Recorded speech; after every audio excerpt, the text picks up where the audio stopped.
Laïsa Marie, bonjour, merci d'avoir accepté notre invitation à Radio Mayuri Campus. Bonjour, merci beaucoup pour l'invitation. Est-ce que vous pouvez nous parler de votre parcours scolaire et universitaire? Oui, avec plaisir. Donc en fait, j'ai commencé mes études, en tout cas mon parcours universitaire en Guadeloupe, d'où je suis originaire. Donc j'ai commencé en fait mes études en comptabilité, donc un bac comptabilité que j'ai obtenu en 2004 à Bainbridge, au lycée général et technologique. Et puis, on va dire, comme de nombreux ultramarins, j'ai décidé de partir, continuer mes études en France métropolitaine. Donc, en 2004, en août, j'ai pris l'avion et je suis allée rejoindre mon frère qui y était déjà. Et j'ai préparé un DUT, du coup, en finance comptabilité pendant 2 ans. Donc, à l'IUT de Sceaux, donc pendant 2 ans. Donc, avec toujours la comptabilité, on va dire, en majeur. Et puis, on va dire de fil en aiguille, 2 ans après, j'ai fait une école préparatoire pour me permettre d'aller vers l'expertise comptable. Donc, à l'époque, ça s'appelait DECF. Et en fait, en deuxième année de préparatoire, on va dire, de DECF, il y a un cours qui m'a un peu, qui m'a plus emballé, enfin, qui est sorti un peu du lot, c'était le droit du travail, le droit social, le droit du travail. Et je me suis dit que les chiffres, c'est bien, mais j'avais une forte appétence pour tout ce qui touchait aux salariés, à la partie performance humaine et moins la performance financière. Donc, j'ai décidé de faire une licence professionnelle en ressources humaines avec une option paye. Et ce choix, c'était vraiment pour avoir une cohérence dans le parcours. En France, je sais qu'il faut toujours avoir une cohérence dans le parcours. Et je me suis dit, après tout ça d'années en comptabilité et en finance, il fallait trouver une passerelle pour rebondir sur le côté RH. Donc, j'ai trouvé que la paye, c'était le bon compromis pour allier, on va dire, la partie RH et la partie chiffres. Donc, j'ai fait une licence professionnelle en RH avec une option gestion des rémunérations à Nanterre que j'ai obtenue en 2009. Et puis après, toujours pour aller au bout des choses, j'ai poursuivi en master gestion financière et administration des RH à Paris, à Paul Paris Alternance, donc en alternance pendant 2 ans. Parfait. Quel est votre niveau de diplôme aujourd'hui? Voilà, aujourd'hui, bac plus 5, donc avec un master gestion financière et administration des RH. Alors moi j'ai tenu à vous inviter car vous avez un projet d'entreprise en lien avec les Outre-mer. Est-ce que vous pouvez nous en dire un mot? Oui, alors c'est vrai que depuis 2017, c'est vrai que c'est venu, le projet d'entreprise n'était pas forcément quelque chose qui était préparé et qui était prévu dans mon parcours parce que de base, en fait, j'utilisais LinkedIn, réseau qui, on va dire, m'a valu ou ma notoriété, on va dire ça comme ça, sur ce réseau social professionnel, parce qu'en fait, j'avais connu une expérience professionnelle de 5 ans et demi, ma première expérience en CDI après mon master, où j'avais connu pas mal de choses finalement. J'ai commencé en étant assistante, je suis partie en étant chargée RH, mais il y a eu une fusion, un plan social. À 29 ans, j'ai un plan social où on est à la fois RH, où on doit l'expliquer aux collaborateurs, mais on est concerné parce que son poste aussi est susceptible, du coup, on est susceptible de quitter la société finalement. Donc, j'étais actrice et en même temps, j'étais aussi concernée par le plan par rapport à mon poste. Donc, c'est vrai que c'est quelque chose que l'on vit. Alors, je l'espère en tout cas une seule fois dans sa vie ou pas du tout. Mais c'est vrai que ça remue un peu. Et sortie de cette expérience-là plus forte, je dirais, j'avais envie de dire sur les réseaux qu'on peut, on peut du coup, c'est pas un échec et on peut s'en sortir finalement de cette expérience. Donc finalement, j'ai gardé mon poste après le plan social et la fusion, mais j'avais vu un certain nombre de choses et j'avais envie de dire en fait qu'on pouvait rebondir après ce type d'expérience. Donc après 5 ans et demi, en 2017, j'ai mis des posts de développement personnel en fait sur LinkedIn. Ça a commencé comme ça. Et de fil en aiguille, j'ai commencé à avoir des personnes qui me suivaient et qui qui mettaient en fait leur avis, qui disaient que elles aussi, elles avaient connu des difficultés.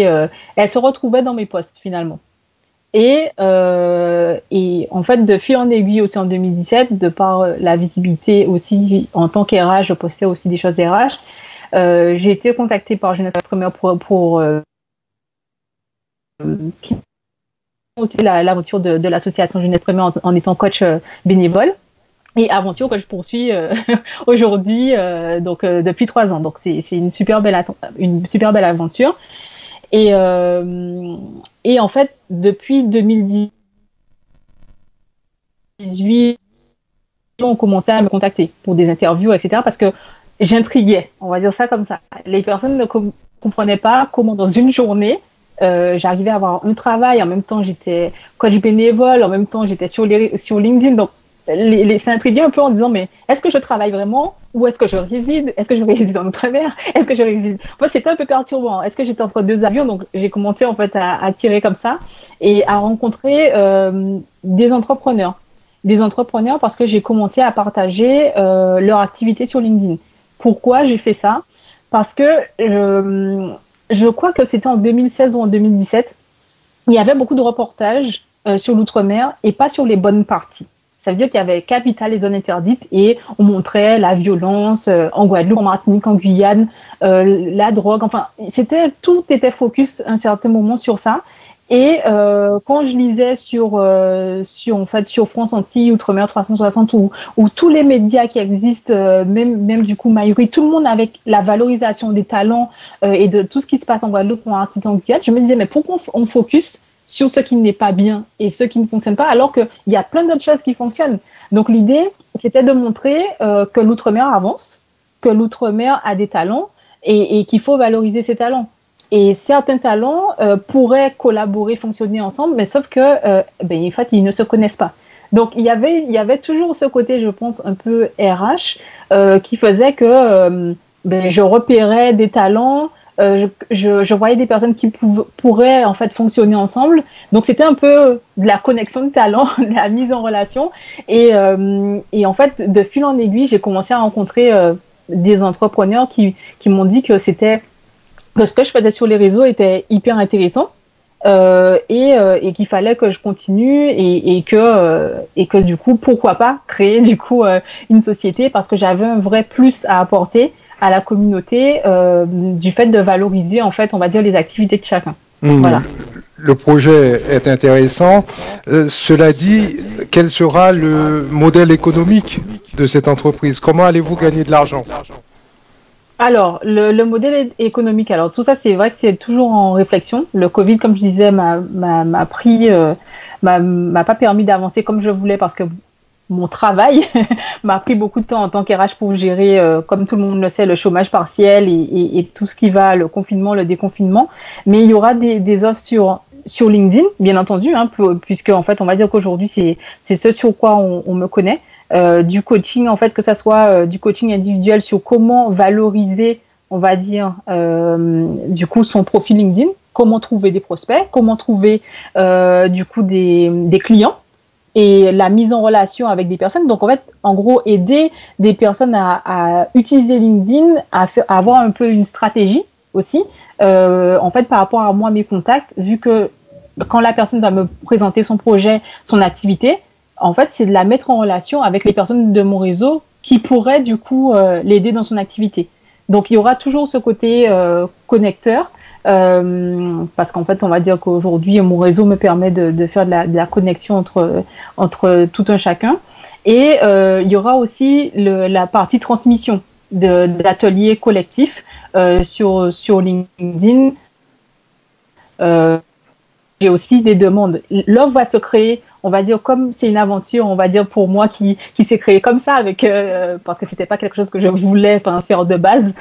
L'entrepreneuriat, j'étais pas prédestinée à ça. Donc on va dire que l'offre va se construire au fur et à mesure des demandes que j'aurai. Donc là aujourd'hui, je commence déjà à avoir des demandes sur du coaching aussi parce que je suis RH, sur des conseils RH. On va dire sur justement des entreprises qui n'ont pas forcément de RH en interne. Donc, ça pourrait être aussi du coaching RH parce qu'on va dire qu'aujourd'hui, j'ai 10 ans d'expérience dans le domaine. Vous avez déjà repéré quelques éventuels partenaires privés, institutionnels?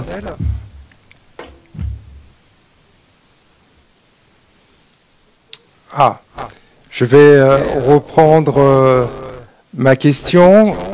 Je pense que vous m'avez pas entendu. Je voulais savoir si vous aviez déjà repéré quelques partenaires, éventuels partenaires, institutionnels ou privés. Alors pour l'instant non.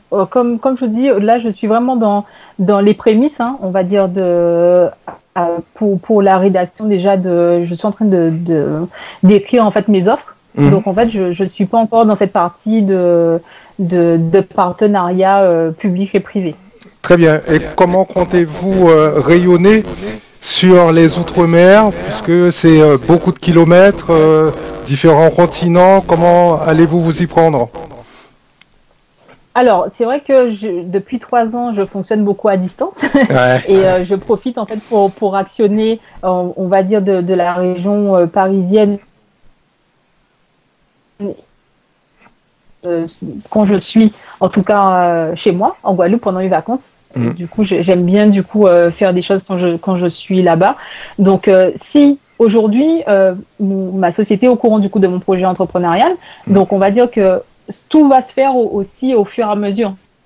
Donc, je vais pas du coup m'avancer en disant que je pourrais me déplacer comme je veux. Aujourd'hui, j'ai un emploi, du coup avec des responsabilités, et je peux pas en fait me dire que je serai entre 2 avions, etc. Donc, je pense que les choses vont se faire petit à petit. Et on va dire tant mieux si je réussis ce pari du coup au fil du temps et que je puisse voyager autour de l'Outre-mer. Voilà. Alors officiellement, vous comptez vous lancer quand? Vous avez une date? Alors, j'ai pas encore de date. Okay. J'ai pas de date officielle parce que au début de l'année, je m'étais dit je vais me lancer. Ça a pris un peu plus de temps que prévu. Comme je dis, quand on se lance comme ça, il faut aussi en parler du coup à son entreprise, avoir l'accord. Donc ça peut prendre du temps. Et après, on va dire en tant qu'RH et en tant que senior, en fait, je me suis retrouvée à gérer l'avant-crise, la crise et l'après-crise. Donc on va dire que ça me prend tellement de temps que j'ai pas forcément aujourd'hui le temps que je voudrais en tout cas pour avancer comme je veux. Et puis après, bon, le Covid a eu en tout cas du bon parce que j'ai pu faire des webinaires, des lives et en fait que ça soit en fait avec l'association Jeunesse Commerce samedi dernier, que ça soit avec tu fais quoi, que ça soit du coup avec d'autres coachs et du coup professionnels sur le Covid et comment gérer cette crise quand on recherche un emploi. Donc j'en ai fait 3 à 3 semaines d'affilée. Donc, on va dire que c'est toujours du positif. Donc, ça donne aussi de la visibilité par rapport à l'activité. Donc, j'avoue, je fais j'arrête pas de le dire depuis le début, mais c'est vrai. Rien n'était calculé. Donc, en fait, c'est vrai que j'avance. Je suis sur une vague, on va dire. Je prends tout ce que j'ai à prendre, mais sans calcul. Parce que depuis le début, je n'ai rien calculé. Donc, je prends en fait les choses de manière positive. Chaque jour, chaque proposition est pour moi une opportunité et je le vis comme ça. Et j'ai pas trop envie de calculer, c'est vrai. J'ai pas trop envie de calculer. J'ai envie de garder mon côté spontané, authentique qui fait, en tout cas, c'est ce que tout le monde apprécie. En tout cas, c'est le retour que j'ai. Donc, j'ai pas forcément envie de changer parce que je sais que ce sera pas moi et que ça fonctionnera pas non plus. Donc, voilà. Parfait. Bonne chance pour l'avenir, Laïsa Marie. Et bien évidemment, les internautes pourront vous retrouver sur LinkedIn. Exactement, sur LinkedIn ou sur maintenant Instagram, laïsa.marie.consulting. J'ai déjà du coup ma page pro, même si le projet est en cours. Voilà. Parfait. À bientôt. Au revoir. Merci beaucoup. Merci. À bientôt.